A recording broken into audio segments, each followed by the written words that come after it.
কর্জার ভিতরে 18 গুণ বেশি সওয়াব, দানের চেয়ে 18 গুণ বেশি সওয়াব কর্জ দেওয়া।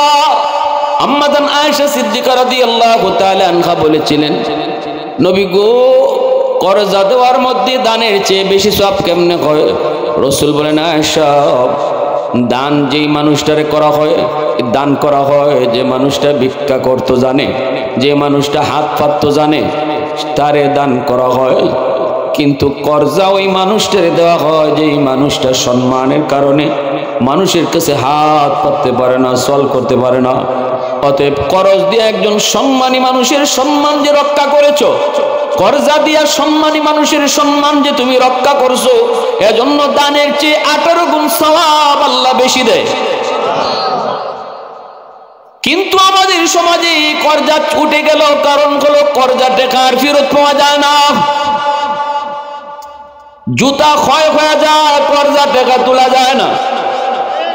যে মানুষটা মনে মনে নিয়ত ছিল লাগলে আমি আরো কিছু সওয়াব কামাই করবো, কিন্তু কয় চুন খাইয়া যদি জিহ্বা তাল্লা পড়ে দুধ দেখলেও ডরায়। চিন্তা করে 5000 তো একটারে দিছিলাম, আজকে 5 বছর, এখন যে আরো 5000 একটারে দিতাম, এটা কয় বছর নিব? ঠিক না? এজন্য ডাইরেক্ট আইয়া যখনই কয় ভাই কর্জা দিবাইনি, কয় নাই। কয় নাই তো এখন কি করবা? কয় যাও সুদকুরের দ্বারা। সুদকুর তো সুদের ব্যবসা লইয়া বইয়া রইছে, ডালা মেলাইয়া আইবা আর গলা ফাড়া দিয়া ধরব। ঠিক না? সমাজে কর্জা উঠে যাওয়ার কারণে সুদের ব্যবসা গরম, আর কর্জা উঠে যাওয়ার পিছনে আমরা নিজেরাই দায়ী। সময় মতো দেলাইতায়, আরেকবার চাইলে পাইতায়। ঠিক না? তুমিও পাইতায়, আরেকজনে চাইলে পাইতো। তুমি না দেওয়ার কারণে এখন আর কেউই দেয় না। আর এদিকে সুদকুররা হেরা তো লইয়া বই রয়েছে, আইবাই আর কইব 10,000-এ 12,000, 15,000-এ 20,000, 20,000-এ 25,000 দিবাইনি, কও লিখকে যাও, নাইলে স্বর্ণ দিয়া যাও। এরপরে দিতায় না, বাজারও ফাইলে ওই গাট্টার মধ্যে দৈরেনে হারাইব। কারণ সুদের ব্যবসা যারা করে এরা লাঠিও গরম থাকে। লাঠি গরম ছাড়া সুদের ব্যবসা হয় না। তো সুদের ব্যবসা করতে হইলে 2টা লাগে, একটা হইলো কসকসে টাকা, কাঁচা টাকা, আর একটা হইলো লাঠি। বাজারও উঠতায় না গিয়া, এর কিস্তি না দিয়া। ওই ধরনের লোকে সুদের ব্যবসা করে। আমার আলোচ্য বিষয় সুদ ঘুষ। মুআজ্জাজ হাজিরিন, আল্লাহর বন্দিগি, আল্লাহর গোলামি কাকে বলে?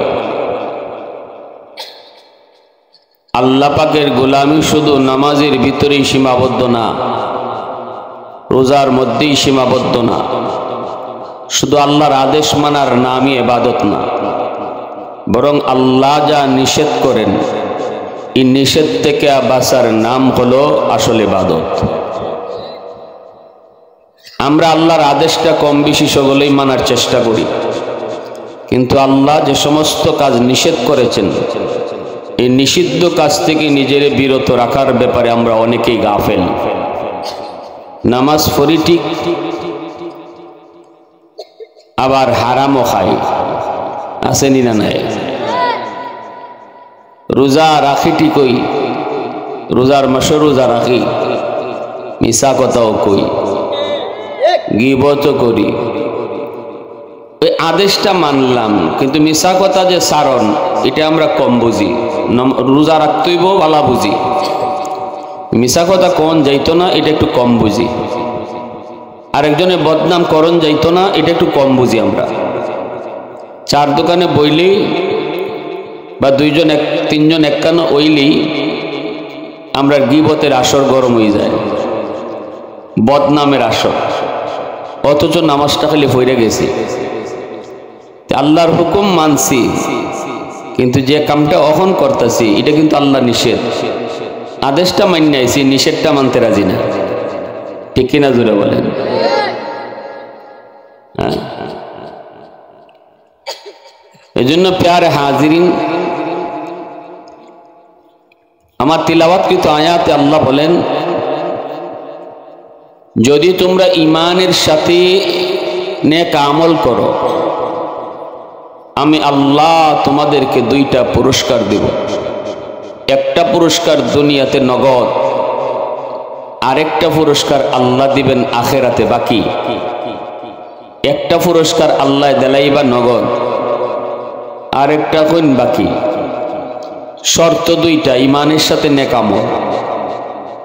ইমান আমরার আছে, আল্লাহ দয়া করে মুসলমানের করে জন্ম দিয়া ইমান আল্লাহ নিজে দিয়া দিলাইছেন। আমরার ইমান গ্রহণ করতে কষ্টকরণ লাগছে না।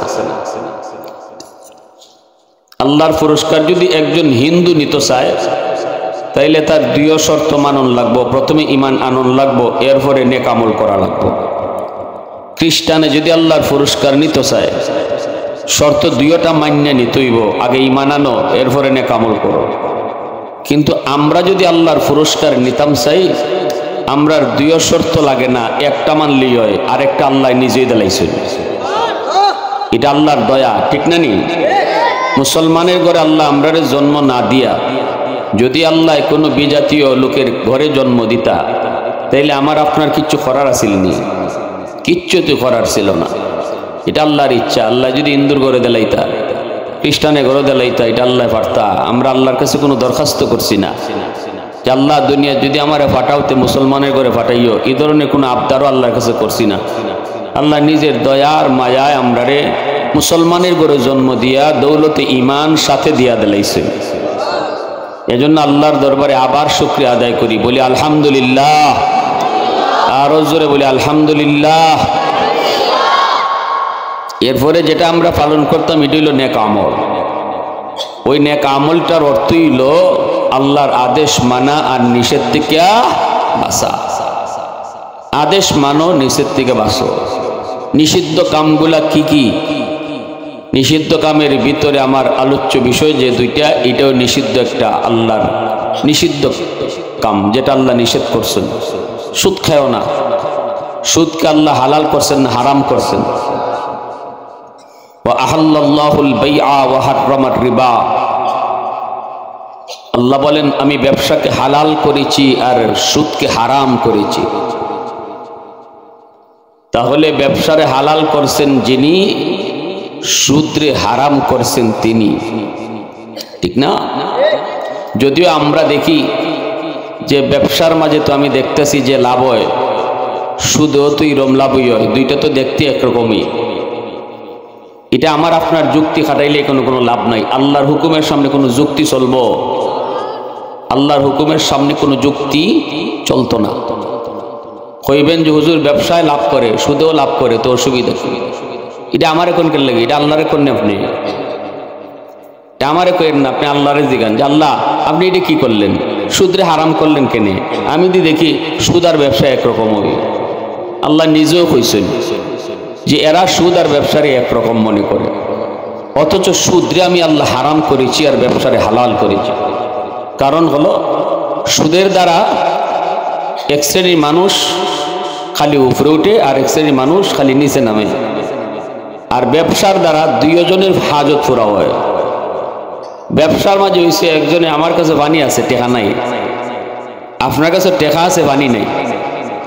আপনার পানি দরকার আর আমার টেকা দরকার, আইও বদলাইলাই, অসুবিধা আছে? সুন্দর সিস্টেম। এক বেচারা জমিতে কৃষি করছে, টমেটো করছে। হ্যাঁ, টমেটো সব খাই লিতে পারবো, বেতন লাগবো না। বাজারে নিয়ে উঠছে, তার টেকা নাই, টেকা দরকার, আর আমার টমেটো দরকার। আমি টেকা দিয়ে তার টমেটো নিলাম, আমার টমেটোর হাজত পুরো হয়েছে, বেটার টেকার হাজত পুরো হয়েছে। ব্যবসার দ্বারা দুই শ্রেণী লাভবান, ব্যবসার দ্বারা দুই দলই লাভবান। আর সুদের দ্বারা এক শ্রেণী খালি উপরে উঠে আর গরিব খালি গরিবই হয়। আজ পর্যন্ত কোন যারা সুদের টাকা আনছে এর কোনোদিন অভাব গেছেনি? সুদের টাকা আইন না, ব্যাংক থেকে লোন আইন না, যারা ব্যবসা দিছে এর ব্যবসাও টিকছে না, ঠিক কিনা? ব্যবসাও টিকছে না, ব্যবসাও জ্বলে গেছে। আল্লাহ বলেন ইয়ামহাকুল্লাহুর রিবা ওয়া ইউরবিস সাদাকা। সুদখোর দেখতে তোমরা দেখো 2 দিনে আঙ্গুল ফুলে কলা গাছ হয়ে গেছে, কিন্তু আমি আল্লাহ বলতেছি সুদখোর দিন দিন খালি ধ্বংস হইতেছে। আর দান করার দ্বারা সম্পদ বাড়তেছে, সুদের দ্বারা ধ্বংস হইতেছে। এজন্যই আল্লাহ রাসূল সাল্লাল্লাহু আলাইহি ওয়াসাল্লাম বলছেন যে সুদখোর তার নিজের জীবদ্দশায় যদি তার সম্পদ ধ্বংস হওয়া চোখে নাও দেখতে যায়, তার ফুলায় দেখব, নাইলে তার নাতি নশায় দেখব। আর এই সুদখোরের মাথার উপরে আল্লাহর রসুলের লানত আর অভিশাপ মাথার উপরে থাকবো। আল্লাহর রসুলের লানত, লানা রাসূলুল্লাহ সাল্লাল্লাহু আলাইহি ওয়াসাল্লাম আকিলার রিবা ওয়া মুকিলাহু ওয়া কাতিবাহু ওয়া শাহিদাইহি। এই হাদিস শরীফ আল্লাহ রসুল সুদখোর 4 দল বলছেন। এক দল না, খালি সুদখোর 4 দল, সুদের গুনায় জড়িত 4 দল। যে সুদের টাকা লাগায় তার উপরেও রসুলের লানত, আর যে সুদের টাকা আনে, গরিব বিপদে পড়া সুদের টাকা আনিছে, ব্যাংক থেকে লোন লইয়া ব্যবসা চালাইছে, আল্লাহ রসুল এখন ব্যাংকার যে হেত সুদখোর, যে ব্যাংক থেকে টাকা আনছে এও সুদখোর, এর মাথার উপর আল্লাহ রসুলের লানত। এরপরে রসুল বলেন এই 2 লেনদেনে যে সাক্ষী হয়েছে, এই 2 জনের লেনদেনে যে সাক্ষী হয়েছে সেও সুদখোর, তার উপরেও রসুলের লানত, অভিশাপ। আর যে লেখালেখি করছে, ঠিক আছে তোমরা এই লেনদেন হয়েছে, আরেকজনে লেখছে, এই বেটার উপরেও লানত। তাইলে উপায় আসেনি। এজন্যই সুদি ব্যাংকে চাকরি করাটাও হারাম। কেনে? সুদি ব্যাংকে যে চাকরি করে হে এই সুদের লেনদেন লেখতাছে, ঠিক না? এগুলা সে লেখালেখির কামও আছে। আর আল্লাহ রসুল কইছেন লেখালেখির কামও যে তাকে, এর মাথার উপরেও লানত, সেও সুদখোর, সেও সমান গুনাহগার। এই জন্য সুদি ব্যাংকে চাকরি করাটা শরীয়তের দৃষ্টিতে বৈধ না। সুদি ব্যাংকে চাকরি করে বেতন নেওয়াটাও বৈধ না। এটা উলামায়ে কেরামের ফতোয়া, ফুকাহায়ে কেরামের ফতোয়া। শুধুমাত্র ব্যাংকের দারোয়ান যে আছে, যে দারোয়ান খাড়াই তাকে লাঠি লইয়া কেউরে ঢুকতে হইলে ঢুকতে দেয়, দরজাটা টান দিয়ে খুললে দেয়, আর গেলে আবার দরজাটা লাগায়, হের বেতনটা খালি যায়। কারণ সে লেখালেখি তো নাই, কোনো কিছু হুনাহুনি তো নাই, তার কাম হইল দ্বার খুলো না লাগানি, ঠিক কিনা জোরে বল। এজন্য উলামায়ে কেরাম কইন ব্যাংকারের সাথে কোরবানি দিও না। এটা বা কইলাই বাইনাসুম কইলে তো অসুবিধা নাই, এটা তো আমার দেশ, হই আমার কোনো রাস্তাত কেউ আটকাইলি বাইনি। ডাকা ডোকা কইলে পরে আমরা সমস্যা হয়। আমার পাশের মসজিদের এক ইমাম সাহেব এই ওয়াজ করে তার চাকরি গেছি, এরা চাকরি গেছি। এই কথাটা কইছিল যে ব্যাংকারের সাথে কোরবানির সময় শরীক হইয়া কোরবানি দিলে কেউরই কোরবানি হইতো না। কারণ ব্যাংকার বেতন যেটা নেয় এটা বৈধ না। কারণ সুদী প্রতিষ্ঠানের হিসাব কিতাব লিখকে সে বেতন নিতেছে, এটা তার লাগে বৈধ না, হালাল না, হারাম। এজন্য আমি আল্লাহ রসুলের লানত মাথাত লইয়া খাইতেও রসুলের লানত আমার মাথার উপরে, ঘুমাই রইছি এরপরও আমার উপরে লানত, আটতাছি মাথার উপরে লানত। এই লানত লইয়া 24টা ঘন্টা হাঁটতেছে এই চাইর দল। মান আমিলা সালিহাম মিন যাকারিন আও উনসা ওয়া হুয়া মুমিন ফালানুহইয়ান্নাহু হায়াতান তাইয়্যিবা ওয়া লানাজজিয়ান্নাহুম আজরাহুম বিআহসানি মা কানু ইয়ামালুন। এজন্য আমার ভাইরা বন্ধুরা একটু মন দিয়ে শুনেন, হারাম টাকা করে ঢুকায় কোনোদিন কেউ শান্তি পায় না রে যুবক। হালাল কামাই যদি কম হয় এর ভিতরে বরকত, হারাম যদি পাহাড় পরিমাণ হয় এর ভিতরে কোনো বরকত। লা ইয়াদখুলুল জান্নাতা জাসাদুন গুজিয়া বিল হারাম। আল্লাহ নবী বলেন উম্মতের দল হারাম টাকা করে ঢুকাইয়া সন্তান লালন পালন করেছো, ওই সুদের টাকা দিয়ে ভাত রান্না করছো, বড় বড় বোয়াল মাছ আন্না খাওয়াইছো, বোয়াল মাছ খাইয়া শরীরে রক্ত হয়েছে, গোস্ত বাড়ছে, গরুর গোস খাইয়া নিজের গোসও বাড়াইছো। রসুল বলেন হারাম টাকা দিয়া যে ঘরের ভিতরে রান্না পাকাইলো, আর এই খাবার খায়া যার রক্ত তৈরি হলো, এই খাবারে যার দেহে গোশত তৈরি হলো, এই খাবারে যার দেহ মোটা হইল, তাজা হইল, রসুল বলেন এই দেহ কোনো দিন জান্নাতে যাবে না। নাউজুবিল্লাহ। কেন যাবে না? কারণ হারাম টাকায় গঠিত রক্ত আর দেহ কোনোদিন জান্নাতে যেতে পারে না। আমি সুদের টাকা ঘরে ঢুকাইলাম, ঘুষের টাকা ঘরে ঢুকাইলাম, ঢুকায় আমি সন্তান লালন পালন করলাম, হারাম তরিকায় সন্তান বড় করেছি, হারাম খাওয়ায়া সন্তান লালন পালন করেছি, হারামের বদাসুর, এই সন্তান কিন্তু মা ভক্ত হবে না, এই সন্তান আদবওয়ালা হবে না, এই সন্তান হারামের বদ আসরের কারণে সন্তান বেয়াদব হবে, বাপ মার সাথে ভালো আচরণ করবে না, মুরব্বীদের সাথে ভালো আচরণ করবে না। উলামায়ে কেরাম বলেন হারাম টাকা দিয়ে আর সন্তান লালন পালন করেছো, এই সন্তান আব্দুল কাদের জিলানী হইব, মঈনুদ্দিন চিশতি হইব, এটা কল্পনাও করা যায় না। এমন একজন বাবা, এমন একজন মা, যেই বাবা হারাম একটা ফল, যেই ফলটা তার মালিকের অনুমতি ছিল না, ওই ফলের মাপ নেওয়ার জন্য তিনি যায়া লোলা ল্যাংরা অন্ধ জানার পরও বিয়া করলেন। আল্লাহ পাক ওই বাবার গর্ভ থেকে আব্দুল কাদের জিলানীর জন্ম দিছে। আওয়াজ দিয়ে কও না সুবহানাল্লাহ। আর আমি সুদ খায়া, ঘুষ খায়া, হারাম টাকা ঘরে ঢুকাইয়া যদি কই আব্দুল কাদের জিলানী হইতো আমার ফুত হইব? হ্যাঁ? আরেকজনের মাল, আরেকজনের সম্পদ চিটারি করে বাটপারি করে চলতেছি, খাইতেছি, আর হুজুরের কাছে গিয়ে খালি লম্বা লম্বা দোয়া চাই, হুজুর দোয়া করেন আমার ফুতটা যেন মঈনুদ্দিন চিশতি হয়ে জায়গা। হুজুরের দোয়া এখানে কাম হইতো না। ঘরের ভিতরে আপনি সুদের টাকা ঢুকাইলেন, রহমতের দরজা বন্ধ।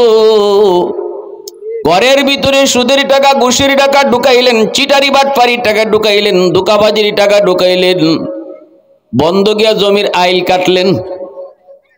ক্ষেতের আইল কাটার অভ্যাস আসেনি না নেই? আরেকজনের জমির পানি আইলের নিচ দিয়া ফোটা করে নেওয়ানোর অভ্যাস বাঙালির আসেনি না নেই? গিয়া যদি কয় কিতারি তুই আমার জমির পানি নিলে কেমনে? কয় কাখড়ায় গাতা করে লিস। এবারে নিজেই যে কাখড়া হয়ে গেছি এটা খবর নেই, মনে কাখড়ায় গাতা করে লিছিল। আরেকজনের জমির পানি আইনে আপনার জমিতে পানি দিয়ে দান বেশি বলাইলেন, এই দানটা আইনে ঘরে তুললেন, চাল তুললেন, পাতিলে ভাত রানলেন, খাইলেন, রক্ত হইছি, ঘুষ হইছি। এই রক্ত আর গোস্ত আল্লাহর রাসূল কয় জান্নাতে ঢুকতো না, বেশি মোটা হয়ে গেছি গা। তাইলে আরেকজনের জমির পানি ফুটা করে আইনা লাভ হইল কি? আরেকজনের জমির আইল কাইটা লাভ হইল কি?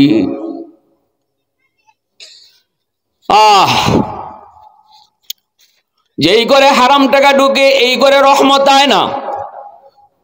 এখনকার যুগে তো মা বোনেরা এরাও পর্যন্ত সুদে টাকা লাগাইলায়। আগে তো আমরা দেখতাম খালি ধনীরা সুদে টাকা লাগাইতো, এখন তো রিক্সাওয়ালার বউয়েও টাকা সুদে লাগায়, গরিবের বউ লাগাইলা, এখন গরিবও সুদ খাইলায়। আমার জানা মতে আমাদের এলাকার একটা লোক আছে, জুতা পরে আটে না, জুতা খই জীবগা খালি পায়ে আটে। একটা উদাহরণ দিলাম খালি, কিন্তু 10টা টাকাও যদি আতোয়ায় সুদে লাগাইবার লাগি পাগল হয়ে যায়।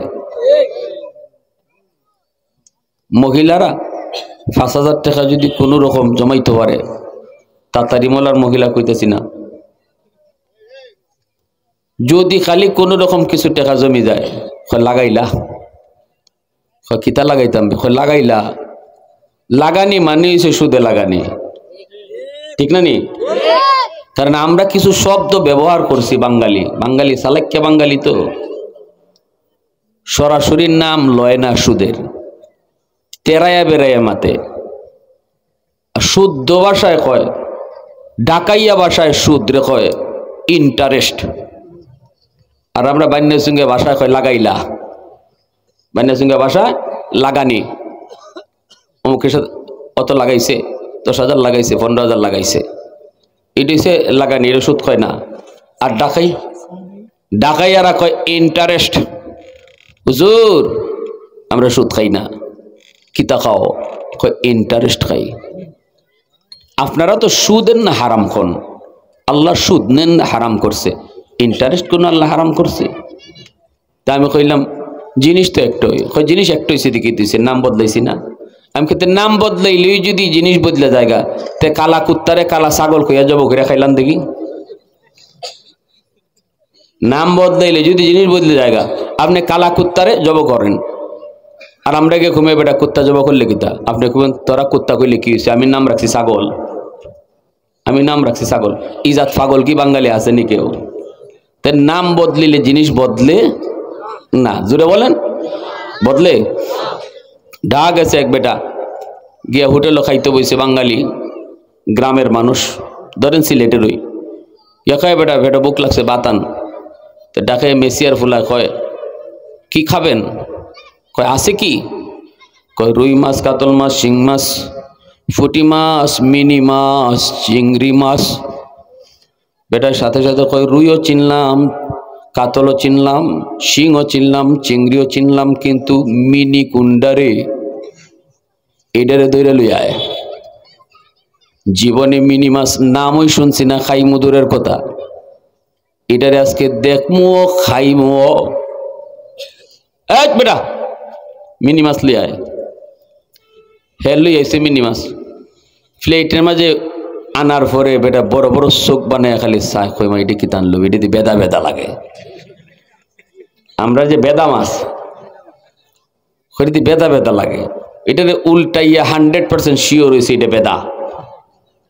এমনি মেসিয়ারে ডাক দিছে, পুলাই দিকে দৌড়ে আইছে। কি হয়েছে চাচা? চাচা কইস না, তুই তো সাংঘাতিক তেরা ফুলারে। আমি কইলাম মিনি দিতে আমারে, জীবনের নামই শুনছি না খাই মধুরের কথা। একটা আশা আছিল জীবনে একটা মাছ খাইমো, যেটার নামও শুনছি না, দেখছিও না। তুই দিলি এইসব বেদা, তুই দিলি এইসব বেদা। বেটা বেদা তো আমরা মাগনো খাই না। হয় চাচা বাড়ি হই বিয়াদবের বিয়াদব, তুই বাড়ি দেখি তা করতে রে? হয় না আপনার বাড়ি হই? বাড়ি সিলেট। কো আপনাদের সিলেটে ইডেরে বেদা হয়, আর ডাকা আইলেই ইডে মিনি হয়ে যায়। মাছ একটা ওই মাছ। তখন এই চাচায় এই বেদা খায় আর কয়, বেদা রে তুই তো বড় চালাক রে, বান্যাসুং থাকতে তুই বেদা আসলে, আর ডাকা আই ওই নাম বদলাইলিস। তোরে খাইবার লাগে, তুই তো বড় চালাক রে। এই কথা কইয়া বেদা খায়। তো শুনছেন দেখি আপনার নাম যে বদলিল, মাছ কি বদলিছে নি? বান্যাসুং বেদা, ডাকা মিনি মিনি। তে এই দুই নাম বদলিছে, জিনিস বদলিছে। তে যারা সুদরে ইন্টারেস্ট কই আর নাম বদলাইছো, নাফাক নাফাক ওই নাম যতই বদলাও, ঠিক কিনা? নাম বদলাইলে নাফাক নাফাক থেকে ফাঁক হয় না, নাফাক নাফাক হই তাকে নাম যতই বদলাও। ঘুষ হালাল না হারাম? এটা তো গ্রাম অঞ্চলে ঘুষ কম চলে, তবে চলে এক জায়গা, বিচার ফানছে তো জানি না এই এলাকাতে আছে কিনা। বিচার ফানছে তো ঘুষ চলেনি না চলে না? ফানচাইতে যাইবার আগেও কয় চাচা নেও 500 টাকা, ফয়েন ধরাই দিও। আর মানুষও জানে এই বিচারকে যে টেহা খাইন, টেহা খাইয়া যে কথা কইন, টেকা না দিলে তাই ফয়েন বাইর হয় না। তো বেচারা বিচারক বইয়া ফয়েন উল্টা মারে। এখন মানুষের সামনে হে কইব কেমনে যে 500 যে দিছে? কয় চাচা ফাঁসে কিতা কয়, ফাঁক পাঞ্জাতন কয় আর কি, ফাঁসে। তখন চাচায় কয় কি করব তোর ফাঁসে, ঠেলায়া নে দশে। এটার মানে বুঝছেন নি? হ্যাঁ এটা তো বুঝছি নিছে। এটা মানে হয়েছে তুই বেটা যখন দিয়ে গেছ 500, এরপরে লই আইছে 1000। তা আমি ফাঁসের কথা কইমো না দশের কথা কইমো? এই ধরনের সুদের ঘুষ খাইয়া যারা বিচার আচারও যাইতেছেন, ফিটো তেল দিয়ে কবরে যাইবা। কারণ আল্লাহ হাসরের মাঠে জিগাইব, বান্দা তোরে আলাদা একটা নিয়ামত দিছিলাম, সবাই পঞ্চায়েত করতে পারতো না, আলাদা কিছু বিবেক দিছি, এই বিবেকটা কোন কাজে লাগাইছ? 500 টাকা দেবে না 1000 টাকা দেবে? একটু আমি আল্লাহর কাছে কইয়ে যা। এটা তো 10 জনের ছিল না, তোরে যে জ্ঞানটা দিছি। এই ঘুষটার এই সুদ, এই ঘুষের নাম রাখছে স্পিড মানি। স্পিড মানি। আমি ওই দিন এই নামটা পাইছি। আমার একজন বক্ত এয়ারপোর্টে কথা প্রসঙ্গে বলতেছে, হুজুর সুদের নাম তো ইন্টারেস্ট, ঘুষের নাম কি জানেননি? আমি না ভাই, ঘুষের নাম তো জানি না। বাঙালি কিন্তু ঘুষের নামও বদলাই লিছে, কারণ আল্লাহ যেহেতু সুদ ঘুষ হারাম করছে, আর আপনারা খালি ওয়াজও করুন খালি সুদ আর ঘুষ, তখন এরা সুদের নাম শুনলেও এরা গায়ে লাগে না, দূর হুজুর তো সুদের কথা কইছে, আমি তো ইন্টারেস্ট খাই। আর যে ঘুষ খায় এও ঘুষের নাম বদলাইয়া আরেক নাম রাখছে, এখন ঘুষের কথা কইলে হেরো গাত লাগে না। আমি কইলাম কি জাত নাম? নাম হইলো স্পিড মানি। আমি কইলি স্পিড মানি, এটা মানে কি? এটা বুঝছেন না, এটা হইলো স্পিড এর অর্থ হইলো গতি। স্পিড মানে গতি, নানি স্পিডে চালাইছে, বাস খুব স্পিডে মানে গতি দিয়ে চালাইছে। আর মানি মানে টেকা, যে টেকায় কামের গতি বাড়ায়। আপনি টেবিলও ফাইল ফিরে দিয়েছে অফিসারে, লড়েও না সরেও না, ফাইল জাগাতেই ভরা। টেবিলের নিচ দেখালে আপনি 500 টাকা অফিসারে দিচ্ছেন, এমনি আপনি ফাইলে দৌড় মারছে, ঠিক আছে নি? ওইটার নাম হলো স্পিড মানি। যে টেকায় ফাইলটা দৌড়ায়, যে টেকায় কামরে তাড়াতাড়ি করে, এটা হইলো ঘুষ। এটা হইলো বেটা বো বেটা হে কই ইতা কিতা হুজুরে ওয়াজ করে কি স্পিড মানি আর স্পিড মানি শুরু করছে। এই নাম যতবার আমরা বদলাইতেছি, জিনিস কিন্তু একই থাকতেছে, ঠিক না? এজন্য ভাইরা, হারাম টাকা ঘরে যারা ঢুকাইতেছো, রহমতের দরজা বন্ধ হয়ে গেছে। এজন্য আজকে গরিবের ঘরেও শান্তি নাই, রিক্সাওয়ালার বউর সাথেও শান্তি নাই, ধনীর ঘরে তো নাই, গরিবের ঘরেও নাই। কারণ হলো গরিব যে ঘরের মধ্যেই শুধু টাকা লাগাবে, হারাম টাকা করে ঢুকবে, ওই ঘরে কখনো কখনো রহমত ঢুকবে না, রহমতের দরজা বন্ধ। এইবার হুজুরে পানি ফোড়া দেয়, পানি ফোড়া ঘরে ঢুকে না। হুজুরের পানি ফোড়া তো কোরআন তেলাওয়াত কিন্তু রহমতের দরজা ছাড়া ঢুকে না, গজবের দরজা দিয়ে তেলাওয়াত ঢুকবে না। আপনার ঘরে আইসা হুজুরের পানি ফোড়া ঢুকতে চায়, কিন্তু দেখে দরজা লাগাইল, রহমতের দরজা লাগাইল, গজবের দরজা খোলা। কারণ আপনার ঘরে সুদ ঢুকতেছে, আপনার ঘরে ঘুষের টাকা ঢুকে, আপনার ঘরে হারাম টাকা ঢুকে, এজন্য গজবের দরজা খোলা, রহমতের দরজা বন্ধ। হুজুরের কোনো দোষ নাই, হুজুরের কোনো দোষ নাই।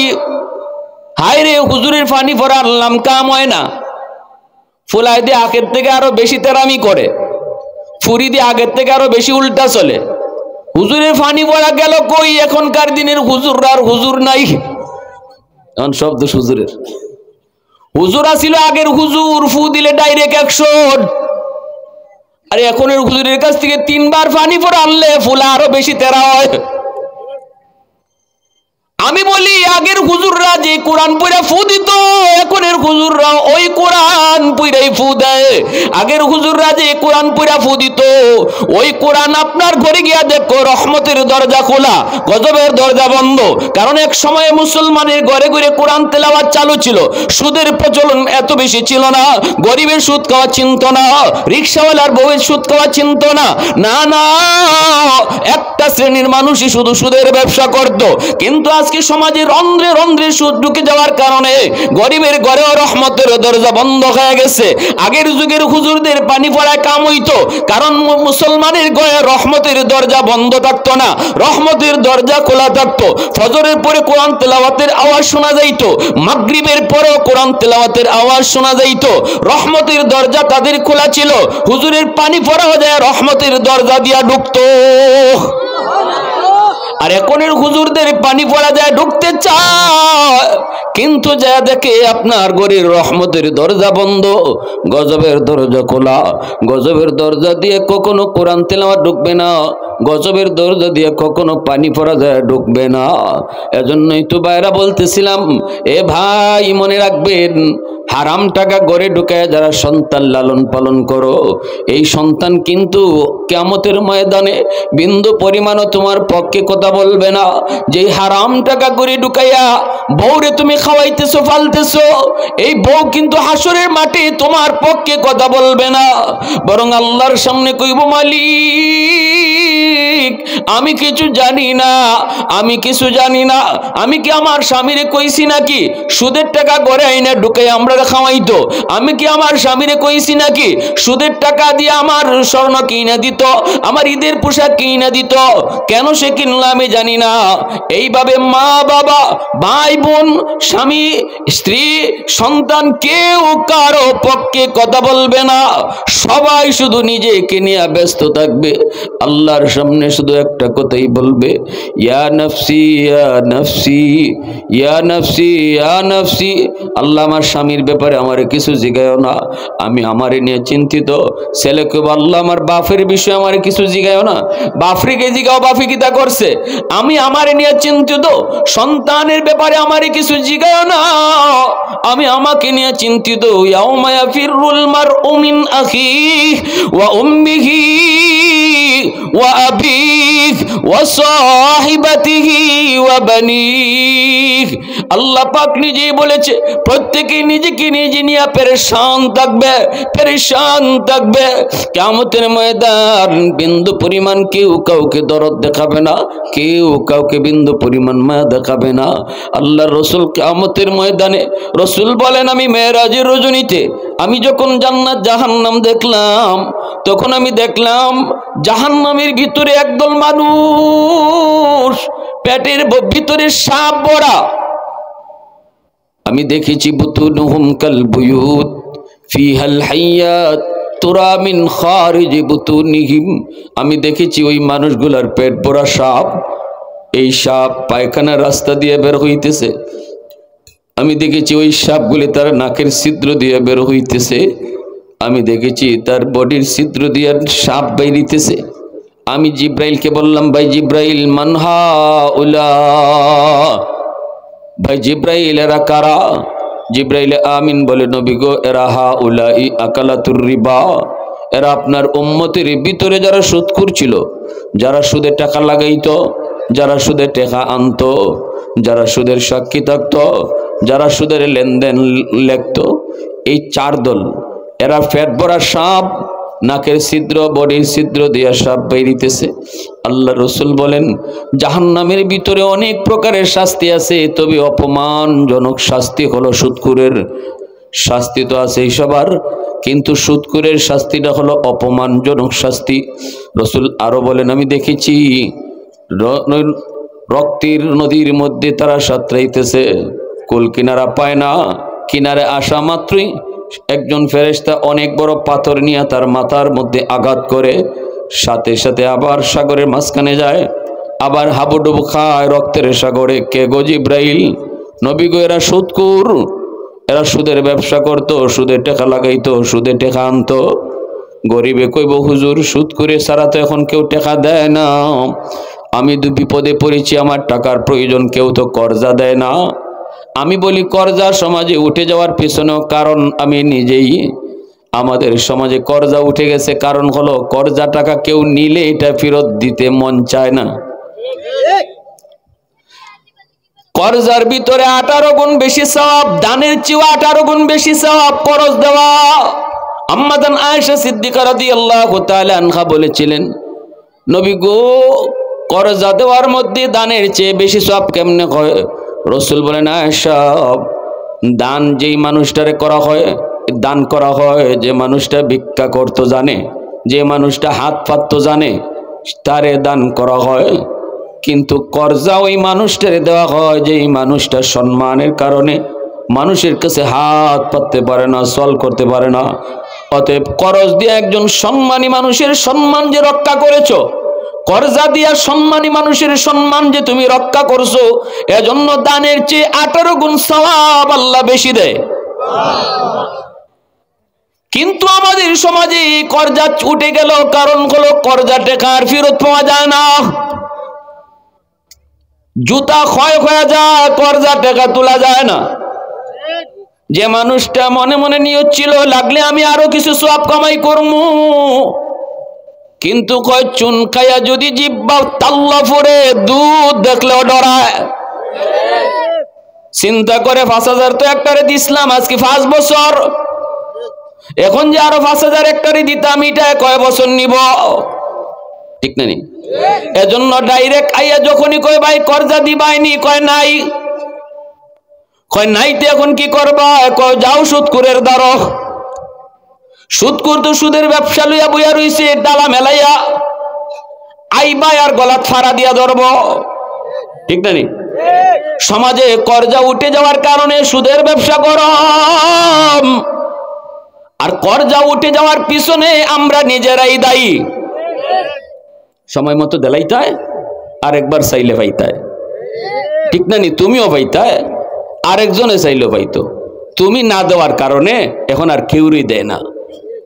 আর এদিকে সুদকুররা হেরা তো লইয়া বই রইছে, আইবাই আর কইব 10,000-এ 12,000, 15,000-এ 20,000, 20,000-এ 25,000 দিবাইনি। কও লিখকে যাও, নাইলে স্বর্ণ দিয়া যাও। এরপরে দিতায় না, বাজারও ফাইলে ওই গাট্টার মাঝে দৈরে নে হারাইব। কারণ সুদের ব্যবসা যারা করে এরা লাঠিও গরম থাকে। লাঠি গরম ছাড়া সুদের ব্যবসা হয় না। তো সুদের ব্যবসা করতে হইলে দুইটা লাগে, একটা হইলো কসকসে টাকা, কাঁচা টাকা, আর একটা হইলো লাঠি। বাজারও উঠতায় না গিয়া এর কিস্তি না দিয়া, ওই ধরনের লোকে সুদের ব্যবসা করে। তেহে তো বইই দিছে বিপদ ফরবায় আর আমার কাছে আইবায়। মমি সিংহের এক বেটা হুজুর একটা উচিত ওয়াজ করছেন, আমারে কয় এরে 5,000 টাকা দিছিলাম কর্জা, 5 বছর। বাড়িত গেলে গড় থেকে কয় নাই। আমি শুনতাছি ফুলারে কয় আব্বা ঘুমাই দিছেন। কি জাত ঘুম বুঝুন? ঘুমের মানুষে কয় আব্বা ঘুমাই দিছেন। কখন কি করবো? পাইছি একদিন বাজারও, কেন দোস্ত টাকাটা দেস না দোস্ত, আমি খুব বিপদ আছি। তুই তো বিপদে পড়ছিলে, তোরে দিছিলাম, আস্তে আস্তে দে। এই সময় হের বন্ধুরা লইয়া চা খায়, এমনি লাভ দিস। টাকা সেইবার জায়গা পাও না তুমি, তোমার মতন আমি বেজ্জত। ওই কি জাতি ইজ্জত লাই কয় কথা, যেখানে মন চাই এখানে আমার ধরো কথা কো, তোমার মতন আমি বেজ্জত। টাকা চাওয়ার জায়গা নাই, বন্ধু বান্ধব লিয়া চা খাইতে বসে এখানে টাকা চাইছো কি? তুমি কে টাকা পাও? আমি কি মরে গেছি? বাটফার বলতে কিন্তু এই কথাটাই কয়, আমি কি না দিয়ে মরে গেছি? তো তুই কোন দিন মরবে খ, এর আগের দিন আই মনে কথা এটা নানি বোঝা যায়। হে মরণের দিন জান্না লইয়া বই রইছে, তা কোন দিন মরবে খ, এর মরার 1 ঘন্টা আগে আইমো, এর আগে কোনোদিন আইতাম না। এটা পারবো কইতো কোন দিন মরবো? এটা বাটফারি কথা না? ভাই তো ভুল করে লিছি ভাই, তোর কাছে টেহা চাইয়া কিতা করতাম। কিতা করতাম মানে এর বন্ধু বান্ধব যে কটা ছিল সবটা উঠছে। এটা এটা জরিমানা দেয় তুই ভাই, তুমি এখানে টেহা কেনে চাইলাই। ভাই আমি আমার ভাওনা টেহা চাই, জরিমানা দেন। বলে হ্যাঁ এটুই নিয়ম, জরিমানা দেন। কত? আমরা সবের 4 বিল দিয়া যাও। আমার ভাওনা টাকা চাইতে গিয়ে 250 টাকা 4 বিল জরিমানা দিয়েছি। এই যদি হয় সমাজের চিত্র, তাহলে এই সমাজে কেমন করে মানুষ আবার তারে কর্জা দিব কন আপনি? নাই। যার কারণে আজকে সুদের ব্যবসা গরম হয়েছে। অনুরোধ করবো আপনাদেরকে, কর্জা যদি আন্যতা হইন টাইম মতো দিতে না পারলে অনুরোধ করে বুঝাইয়া গে কইবা ভাই আমার আরেকটা দিন সময় দাও, আমার 2টা দিন সময় দাও। কর্জা টাকা আইনা মনে করেন না এটা আপনার পকেটে আইছে শেষ, এটা হালাল। আপনার কারণে আরো 10টা মানুষ, অভাবী মানুষ সমস্যায় পড়বো, সে আর ভয়ে কাউরে দিত না, আপনিও কারো কাছে পাইতেন না। একদিন আপনি অবশ্যই সুদ করে কাছে যাওয়া লাগবো, আর সুদ করে তখন গলা ফাড়াটা মারে টাকা আদায় করব। ওই ভদ্র মানুষটার কাছ থেকে আপনি টাকা খাইলিছেন, কিন্তু হে বইয়ে রয়েছে লাঠি লইয়া, হের কাছে একদিন যাইবা ওই, আর হের লাঠিটা দিয়া লটকাইয়া টাকা আদায় করব। এজন্য কর্জা টাকা কখনো ঘুরাইবেন না, এগুলা দেলাইবেন। আর যাদের আছে এরা অভাবে পড়লে মানুষে কর্জা দিবেন, আর আপনারাও সম্মত দেলাইবেন। তাইলেই দেখবেন সমাজে সুদের প্রচলনটা আস্তে আস্তে কমবো। মানে আমার প্রয়োজনটা যদি পুরা হয়ে যায়, তাইলে আমি সুদ করে কাছে কেন যাইতাম? ঠিক কিনা জোরে বলেন? কষ্ট হইতেছে আপনাদের? এজন্য হাসরের মাঠে আল্লাহ রসুল বলেন, আমি দেখেছি, এই মেহমানে নিয়ে আসো, আমি দেখেছি, আমি দেখছি তাদের পেট ভরা সাপ, আর এই সাপ পায়খানা রাস্তা দিয়ে বাইরিতেছে। জিব্রাইল বলছিলাম, জিব্রাইল কই নবী গো, এরাও আপনার উম্মতের সুদকুর। আল্লাহ রসুল বলে, যে সুদ খায় হে আল্লাহর সাথে যুদ্ধ ঘোষণা করে। আল্লাহ রসুল আরেক বলে, মার সাথে জিনা করে। নাউজুবিল্লাহ জুড়ে বলেন। এটা ঠিক মতো আমি কই না, সব আজ আমি এটা কই না, আমি কথাটা কই না, এমন একটা কঠিন কথা রসুল কইছে। তুমি যদি তোমার মাকে বিয়া করার মতো তোমার এই রুচি হয়, তাইলে তুমি সুদ খাইতে পারবা? এই ধরনের রুচি কারো আছে? যদি বলে এই রুচি আমার নাই, আল্লাহ রসুল কয়, তাহলে তুমি সুদ খাইতে পারো না। আর যদি সুদ খাইতে পারো, তাহলে তোমার রুচিও এমন, তুমি তোমার মারও বিয়া করতে পারো। নাউজুবিল্লাহি মিন যালিক। এই কথাটা জানার পরেও যদি আপনার সুদ খাইতে মন চায়, খাইলিউন। আল্লাহ আমাদেরকে সহি বুঝদান করো। সবাই বলি আমিন, আরো জোরে বলি আমিন। হারাম টাকা ঘরে ঢুকাবো না ইনশাআল্লাহ, কারণ আমার হারাম টাকা ঘরে ঢুকাইয়া সব রে খাওয়াইমো ফালমো, একজনও হিসাব দিত না। হিসাব দিব আল্লাহ আমার কাছ থেকে একা। খাওয়াইবো আমি 10 জন রে, হিসাব দিব আমি একা। কেন? সবাই যদি হিসাব দিত তাইলে বুঝতাম যে ঠিক আছে, কিন্তু খাইবো 10 জনে, হিসাব দিব আমি একা। এটা জানার পরেও যে হারাম টাকা ঘরে ঢুকায়, হে বুদ্ধিমান না, এ বোকা। ঠিক কিনা? আল্লাহ আমাদেরকে বুঝদান করুন, আল্লাহর বিধান মান্য চলার তৌফিক দান করুন। আল্লাহর হুকুম যেমন মানবো, নিষেধ থেকে বিরত থাকবো। আল্লাহ আমাদেরকে সে আমল করার তৌফিক দান করুন।